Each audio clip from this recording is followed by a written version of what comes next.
جب مال غنیمت آنا شروع ہوا، مختلف فتوحات ہوئیں اور مدینہ میں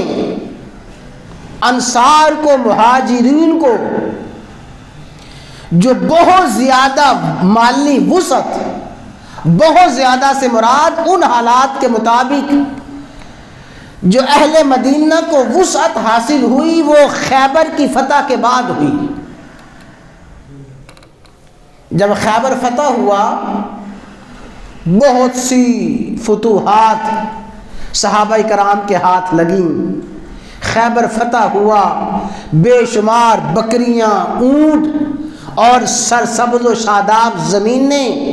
باغات، یہ مال غنیمت میں صحابہ کرام کو حاصل ہوئے۔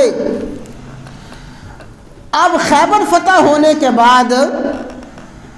کچھ تنگ دستی میں کمی آ گئی، فقر و فاقہ میں کچھ کمی آ گئی۔ ظاہر ہے کہ عام صحابہ کرام کے حالات بھی کچھ بدل گئے، جو انتہائی بھوک کی حالت میں کئی کئی دن گزارتے تھے،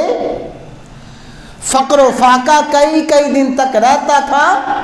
ان کے حالات میں بھی کچھ وسعت، کچھ کشائش